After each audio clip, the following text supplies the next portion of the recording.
कुळगाव बदलापूर पूर्व पोलीस ठाण्याच्या हद्दीतील गावदेवी परिसरात एका इमारतीमध्ये वेश्या व्यवसाय सुरू असलेल्या फ्लॅटमध्ये छापा टाकून वेश्या व्यवसाय करणाऱ्या एका 57 वर्षीय महिलेला पोलिसांनी अटक केली आहे। बदलापूर पूर्व गावदेवी परिसरात एक महिला खुलेआम वेश्या व्यवसाय करत असल्याची माहिती बदलापूर पूर्व पोलीस ठाण्याचे वरिष्ठ पोलीस निरीक्षक नितीन पाटील यांना मिळाल्याने नितीन पाटील यांनी वरिष्ठ अधिकाऱ्यांच्या परवानगीने गुन्हे शाखेचे वरिष्ठ पोलीस निरीक्षक राजेश गज्जल यांच्याकडे सदरचा तपास दिला होता। राजेश गज्जल यांनी वरिष्ठ पोलीस निरीक्षक नितीन पाटील यांच्या मार्गदर्शनाखाली आपल्या सहकाऱ्यांसह दिनांक 7 ऑक्टोबर रोजी या ठिकाणी धाड टाकून वेश्या व्यवसाय चालवणाऱ्या 57 वर्षीय महिला तसेच त्या ठिकाणी असलेल्या 2 पीडित महिला यांना ताब्यात घेतले असून पुढील कारवाई सुरू असल्याची माहिती गुन्हे शाखेचे वरिष्ठ पोलीस निरीक्षक राजेश गज्जल यांनी दिली आहे। बदलापूर पूर्व पोलीस ठाण्याच्या हद्दीमध्ये एका ठिकाणी एक महिला जी आहे ती इतर महिलांकडून वेश्या व्यवसायाचं काम करून घेण्याचं काम करते अशी माहिती आपल्या बदलापूर पूर्व पोलीस ठाण्याचे वरिष्ठ पोलीस निरीक्षक श्री नितीन पाटील साहेब यांना मिळाली होती। याबाबतची माहिती आम्ही वरिष्ठांना दिली।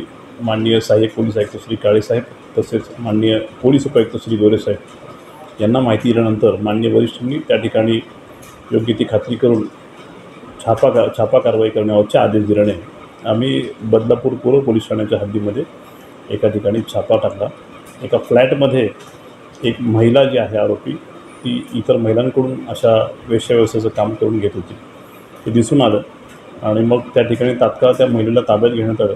इतर ज्या पीडित महिला आहेत 2 त्यांना देखील ताब्यात घेण्यात आलं आहे।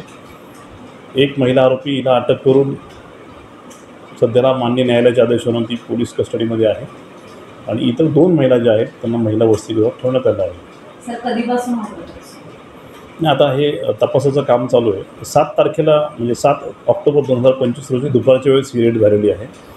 आता ती महिला कस्टडीमध्ये आहे, तिच्याकडे सखोल तपास करून आपण ही सगळी माहिती घेतो आहोत। सध्याला तपास चालू आहे। सर त्या 2 महिलांची पार्श्वभूमी काय होती? ते स्वतःच्या मतीने हा व्यवसाय करते कुठली जबरदस्ती करण्यात होती? वास्तविक प्राथमिक तपासामध्ये त्या महिलांना आर्थिक लाभाचं आमिष दाखवून त्यांच्याकडून हा व्यवसाय करून घेण्याचं काम चाललं होतं असं दिसून येतं। लोकपालक न्यूज बदलापूर।